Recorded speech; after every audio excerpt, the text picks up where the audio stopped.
Fala pessoal, estamos aqui de novo. Hoje falaremos sobre o acordo de não persecução penal, atendendo aí a pedidos. Muito bem, esses acordos na seara criminal, nós temos aqui, por exemplo, podemos lembrar da Lei 9.099, que trouxe os institutos da transação penal, da suspensão condicional do processo, e outras legislações que nós tivemos aí, colaboração premiada, o termo de ajustamento de conduta na seara ambiental, e agora nós temos o acordo de não persecução penal, que foi introduzido pela Lei Anticrime no Código de Processo Penal, lá no artigo 28A. Porém, vale aqui ressaltar o seguinte: o Conselho Nacional do Ministério Público ele editou uma resolução em 2017, a resolução 181, depois ele fez uma pequena alteração através da resolução 183 e que já trouxe a previsão do acordo de não persecução penal. Então não é algo assim tão novo, porque desde 2017 o Ministério Público já tinha essa possibilidade de se ofertar o acordo de não persecução penal. Pois bem, falando sobre o artigo 28A, é interessante agora analisarmos os requisitos para que se formalize esse acordo. Vamos lá. O primeiro requisito é que o investigado ele confesse formal e circunstancialmente a prática criminosa. Além disso, devemos verificar que o crime praticado não foi cometido com violência ou grave ameaça. E também que a pena mínima ela seja inferior a 4 anos. E aí, para a aferição dessa pena mínima, nós devemos observar causas de aumento e causas de diminuição. Pois bem, além dos requisitos, interessante a gente verificar agora os impedimentos. Mas antes dos impedimentos, teremos aqui um ponto importante sobre a confissão que eu acabei de falar. Muitos questionam sobre a inconstitucionalidade ou não da confissão. Vejam bem, eu entendo como constitucional porque nós estamos falando aqui de um acordo, existe a bilateralidade, ou seja, o acusado ele aceita ou não o acordo, ninguém está impondo isso para ele. Ou seja, se ele concordou em fazer o acordo, um dos requisitos que o Estado pede para ele como contrapartida é exatamente a confissão formal e circunstancial do fato praticado.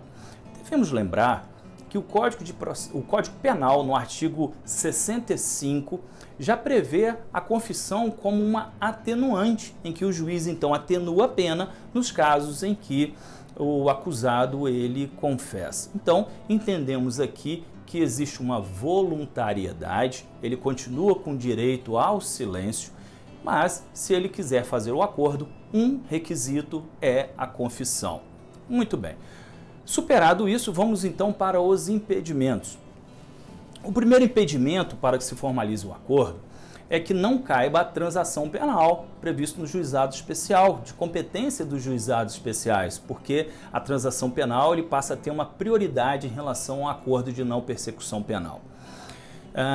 É um impedimento também quando o acusado ele for reincidente, tem uma conduta reiterada, habitual ou profissional na prática criminosa, salvo quando esses fatos praticados anteriormente eles foram considerados insignificantes.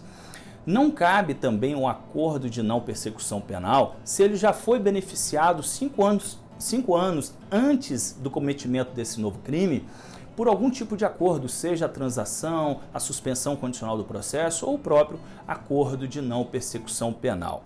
E não cabe também, é muito importante, nos casos de violência doméstica ou familiar. Atentem aqui que a legislação ela não fez a previsão de vítima mulher.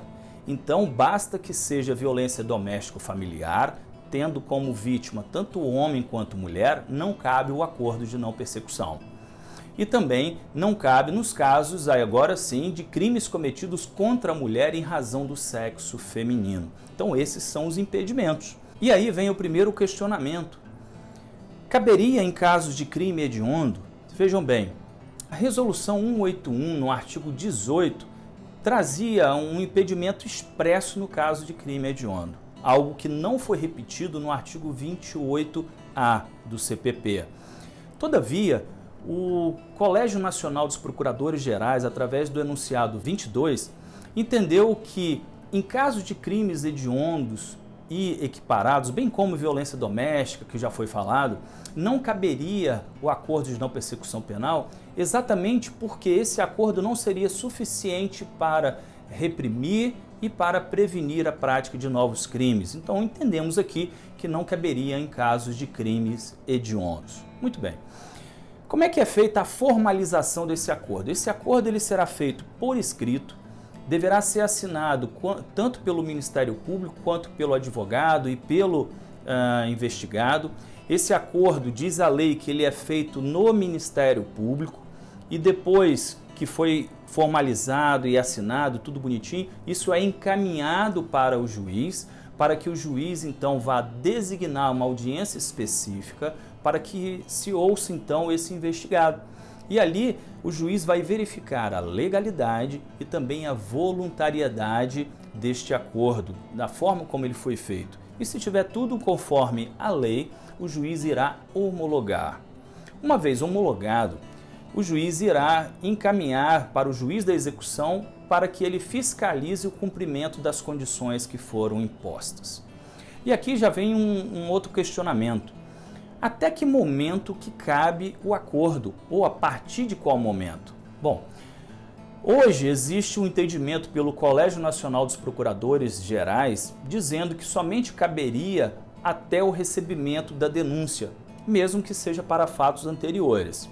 Pois bem, mas na prática nós temos que os membros do Ministério Público têm ofertado o acordo mesmo para os processos em andamento e cremos que o Colégio Nacional dos Procuradores Gerais, esse colégio irá rever esse enunciado para permitir em processos em andamento. E aí teremos um segundo ponto a ser analisado. Até que ponto cabe o acordo de não persecução penal? Há quem entenda, e eu me filio a essa corrente, que seja até a sentença. Porém, há quem afirme que poderia caber até na fase recursal, desde que não tenha transitado em julgado, e a razão seria o princípio da presunção da inocência. Mas eu vou defender o meu ponto de vista, que deveria ser até a sentença. O sentido teleológico desse acordo é exatamente já resolver o problema logo no início, para evitar um trâmite desnecessário na justiça, para que possa liberar processos de cunhos mais graves, tais como roubo, crimes sexuais, crimes contra a vida, para que seja corrupção, para que seja analisado então esses crimes mais graves. Então não faz sentido se aguardar mais tempo, sentença, recurso, possibilitando então a qualquer tempo antes do trânsito julgado para que se formalize esse acordo. E eu tenho mais um ponto ainda que eu defendo esse meu posicionamento, porque a partir do momento que o acusado ele joga com a sorte, ou seja, já que cabe a qualquer momento, ele pode esperar tramitar o processo e saber se ele vai ser absolvido ou não. Porque se ele for absolvido, está resolvida a situação dele. Mas se ele não for, aí ele fala, não, agora eu quero o acordo e tal. Apesar de que, vale frisar aqui que o acordo é um ato discricionário do Ministério Público. Então o Ministério Público vai analisar ali se seria suficiente ou não para reprovar esse crime, para prevenir a prática de novos crimes. Então é um ato discricionário, é lógico que ele sempre vai fundamentar a sua manifestação, dizendo se caberia ou não o acordo de não persecução penal. Muito bem, avançando esse ponto, uma vez cumpridas ali as condições, o juiz vai decretar então extinta a punibilidade e, se houver o descumprimento, o Ministério Público vai comunicar ao juiz do conhecimento sobre esse descumprimento e vai ofertar a ação penal. Lembrando que quando ele for ofertar a ação penal, aquela confissão que foi feita lá no início, obviamente ela tem que ter alguma utilidade no processo. Ela vai ser utilizada como prova, mesmo porque, lembrando que esse investigado, esse suspeito, ele estava acompanhado de advogado e ele fez de uma forma voluntária, como eu disse, o acordo bilateral. A vítima, neste ponto, ela é intimada desde a homologação do acordo e também do possível descumprimento. Então a vítima aqui, ela vai tomar conhecimento aqui se foi homologado o acordo ou se houve o descumprimento. E por fim, caso o juiz se recuse a homologar, cabe recurso em sentido estrito, porque a lei anticrime ela introduziu mais um inciso no artigo 581 do CPP. Pois bem, pessoal, Era isso que eu tinha que trazer para vocês sobre o acordo de não persecução penal. Caso vocês tenham aí dúvidas, questionamentos, o debate, ele é muito salutar. Vocês podem deixar comentários aí. E esse vídeo ele pode ser assistido tanto no IGTV, no Instagram, quanto também no YouTube. E lá no YouTube, vocês podem me seguir no YouTube, caso tenha novos vídeos. Aí vocês não vão perder. Eu devo gravar um vídeo desse por semana, falando sobre a lei anticrime e demais legislação penal extravagante. Então vai ser um prazer tê-los lá me acompanhando. Obrigado a todos.